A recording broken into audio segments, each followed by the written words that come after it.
Salam berpikir Radix. Teman-teman, pada video kali ini saya akan bicara tentang pertemuan tertutup operasi khusus Papua yang dilaksanakan di istana yang dipimpin langsung oleh Presiden.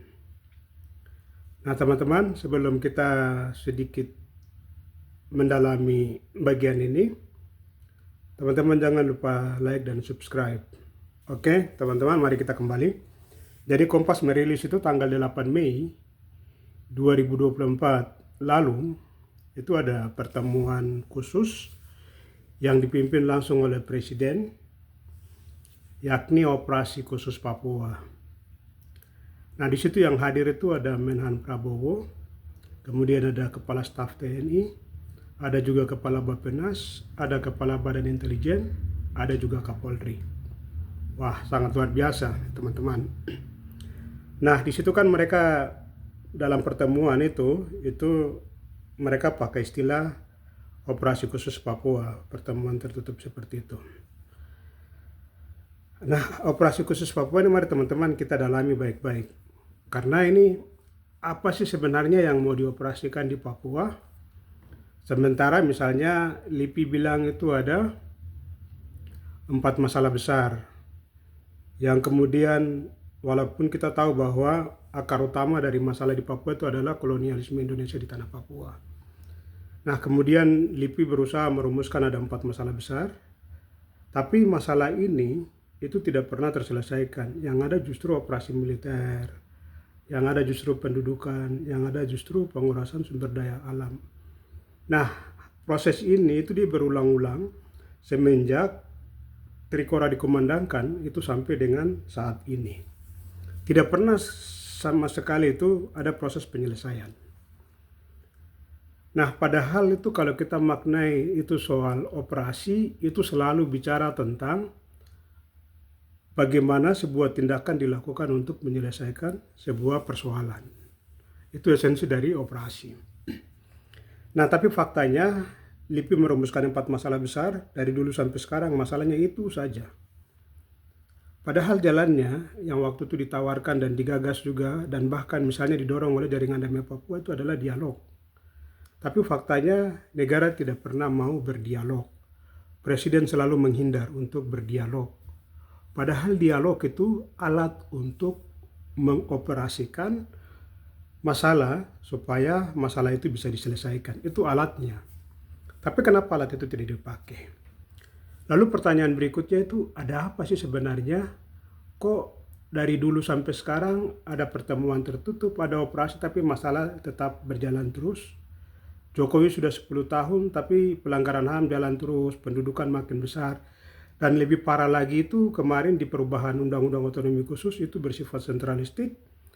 Dan dampaknya itu adalah pendudukan sekarang ini mulai besar-besaran, arus migran masuk, kemudian operasi militer juga semakin tinggi. Ini kan semua ini memberikan ancaman terhadap kehidupan orang Papua. Oke teman-teman, mari kita bicara tentang masalah misalnya. Masalah di Papua ini kan satu, pelanggaran HAM tinggi. Apakah operasi yang dimaksud itu adalah operasi untuk menghentikan pelanggaran HAM? Apa iya? Terus yang berikut ada pengurasan sumber daya alam besar-besaran. Apakah operasi yang dimaksud ini adalah operasi untuk menghentikan pengurasan sumber daya alam atau mengembalikan kekayaan yang dicuri? Apa iya? Atau misalnya yang berikut itu adalah tanah-tanah adat masyarakat Papua itu hilang, padahal Papua itu dikenal dengan tanah adat. Semua tanah-tanah adat itu mulai dikuasai, diduduki dan segala macam. Apakah tanah adat itu yang mau dikembalikan kepada masyarakat adat? Apa iya misalnya? Kalau operasi yang dimaksud itu adalah operasi untuk menyelesaikan masalah di tanah Papua. Ini kan masalah-masalah krusial ini.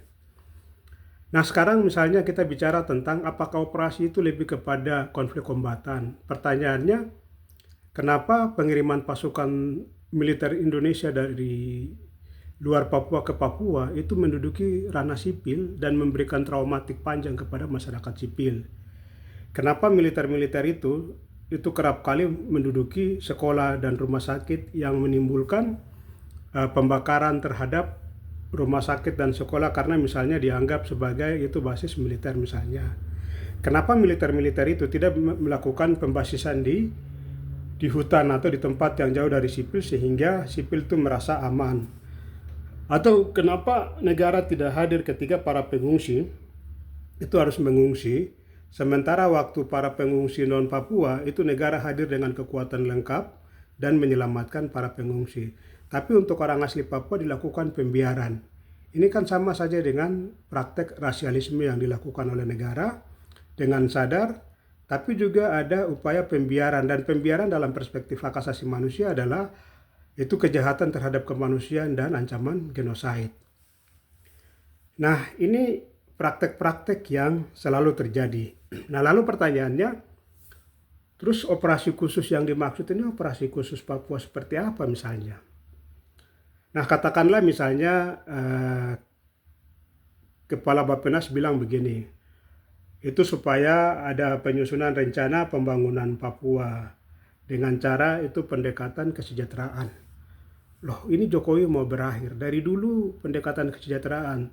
Kesejahteraan seperti apa yang dilakukan pendekatan? Sementara tanah adat masyarakat itu semakin hilang. Terus yang berikut itu sumber daya alam itu terus dikerok keluar. Yang berikut itu pelanggaran HAM sangat tinggi. Terus yang berikut lagi itu misalnya kerusakan tatanan kebudayaan. Ini kan masalah-masalah yang krusial ini. Lalu pertanyaannya, pendekatan kesejahteraan seperti apa begitu?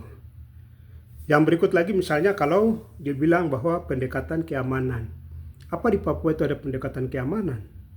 Sementara keberadaan militer saja itu memberikan traumatik dan ketakutan kepada masyarakat asli Papua misalnya. Atau misalnya pendekatan keamanan seperti apa yang dimaksud, sementara orang-orang untuk menyampaikan pendapat mereka yang dilindungi oleh konstitusi dan undang-undang saja itu kemudian dibatasi-batasi, dilarang, orang Papua dilarang bicara tentang masalah-masalah mereka. Lalu keamanan seperti apa? Pembatasan itu kan bukan keamanan. Padahal dalam prinsip pidana itu ada batasan yang jelas misalnya. Lalu operasi khusus Papua ini operasi khusus seperti apa? Kesejahteraan yang mana atau seperti apa? Atau misalnya pendekatan keamanan itu pendekatan keamanan seperti apa? Sementara itu mestinya harus dilihat sebagai tanggung jawab negara dalam semangat perwujudan tujuan bernegara. Tapi itu tidak berlaku di tanah Papua. Nah, kemudian sekarang misalnya Jokowi mengumpulkan beberapa petinggi-petinggi itu kemudian melakukan pembicaraan tentang operasi khusus Papua. Pertanyaannya itu, alat untuk mewujudkan perdamaian atau alat untuk menyelesaikan masalah di Papua itu kan perundingan atau dialog misalnya. Kenapa Presiden Jokowi tidak mau? Atau misalnya harus ada prinsip legalitas misalnya. Nah, prinsip legalitas teman-teman bisa lihat. Kemarin itu waktu perubahan undang-undang otonomi khusus itu atas usulan pemerintah. Nah, kenapa undang-undang otonomi khusus itu pemerintahan Jokowi justru bikin sentralistik? Ini kan kejahatan terhadap desentralisasi asimetris atau kejahatan terhadap otonomi khusus, prinsip-prinsip otonomi khusus. Kenapa prinsip-prinsip otonomi khusus itu tidak dimasukkan yang bersifat desentralisasi asimetris misalnya, didasarkan pada masalah di Papua misalnya pelanggaran HAM. Bagaimana undang-undang otonomi khusus itu merumuskan pelanggaran HAM yang konkret sampai dengan bagaimana supaya pelanggaran HAM itu tidak terjadi di Papua misalnya. Yang kedua, adanya marginalisasi. Nah, bagaimana supaya orang Papua itu tidak mengalami marginalisasi. Yang ketiga misalnya, orang Papua ini mulai kehilangan tanah adat. Bagaimana supaya orang Papua ini tidak kehilangan tanah adat. Yang berikut itu adanya pengurasan sumber daya alam yang secara liar tanpa minta izin dan persetujuan dari misalnya masyarakat adat. Nah, kenapa itu kemudian itu tidak dirumuskan dalam undang-undang otonomi khusus misalnya? Atau misalnya adanya pendudukan dan penguasaan yang terlalu berlebihan dan itu memberikan ancaman terhadap orang Papua. Kenapa di dalam undang-undang otonomi khusus yang ditawarkan oleh pemerintahan Jokowi kepada DPR itu tidak memasukkan semua itu? Atau yang berikut misalnya pendefinisian terhadap orang Papua. Kenapa pendefinisian kita terhadap orang Papua itu pendefinisian ya secara politik yang tidak substansi dan esensial, dan itu memberikan ancaman kepada keberlangsungan hidup orang Papua. Alat legalitas loh. Dan itu ada di dalam Undang-Undang Otonomi Khusus atas usul, misalnya kemarin atas usul pemerintah. Kenapa yang namanya segala macam masalah itu tidak dirumuskan sebagai prinsip dari desentralisasi simetris dalam semangat penyelesaian masalah? Lalu sekarang kemudian digagas operasi khusus. Apakah operasi khusus ini dalam pengertian itu bersifat memperpanjang penderitaan orang Papua, atau operasi khusus seperti apa? Padahal itu harus ada alat legalitas yang kemudian dengan semangat mewujudkan desentralisasi simetris untuk proteksi orang Papua, tapi itu tidak ada. Yang kedua itu alatnya itu hanya melalui perundingan. Kenapa Presiden Jokowi tidak mau mendorong perundingan untuk menyelesaikan masalah Papua? Lalu operasi khusus Papua yang dimaksud ini apa? Apakah kalau kita duga-duga itu yang berhubungan dengan Blok Wabu dan pengurasan sumber daya alam lain, serta bagaimana penambahan pasukan operasi militer dan bagaimana pendudukan besar-besaran supaya memberikan ancaman hidup bagi orang asli Papua? Atau operasi khusus seperti apa? Sementara orang Papua itu punya kekayaan dan rakyatnya itu miskin di atas lumbung kekayaan misalnya, atau mengalami marginalisasi yang sangat fatal terhadap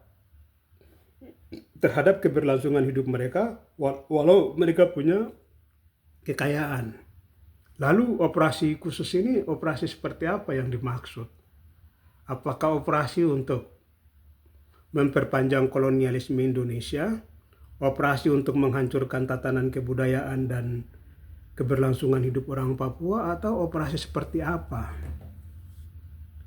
Nah, cara mengukur kalau pemerintah ini punya etika dan niat baik itu hanya bisa dilihat dengan pemerintah mau mendorong perundingan atau pemerintah mau taat kepada semangat konstitusi negara bahwa kemerdekaan itu ialah hak segala bangsa.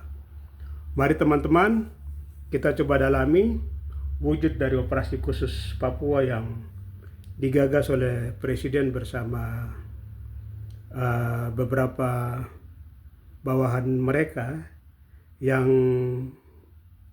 bersepakat untuk pendekatan apa yang akan dilakukan, tapi itu bersifat tertutup.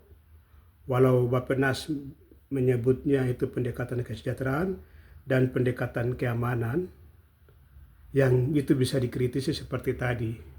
Tidak ada pendekatan kesejahteraan karena faktanya sumber daya alam dikuras terus, masyarakat mengalami marginalisasi, pelanggaran HAM jalan terus, pengurasan sumber daya alam jalan terus, pendudukan jalan terus, bahkan pemekaran itu adalah ancaman besar bagi keberlangsungan hidup orang Papua. Begitu juga dengan pendekatan keamanan, tidak ada keamanan, yang ada itu operasi militer. Semakin tinggi pembatasan orang Papua untuk menyampaikan pikiran dan pendapat mereka. Dan yang berikut itu kekerasan negara yang sangat tinggi, serta diskriminasi rasial juga yang sangat tinggi. Bahkan di dalam pemerintahan Jokowi, itu kita bisa lihat praktek-praktek rasialisme itu tetap masih dijalankan terus. Mari sahabat-sahabat berpikir radix, kita menggali, mengawali, dan mengkritisi setiap kebijakan yang akan mengancam kehidupan bangsa Papua. Salam sehat, Tuhan memberkati.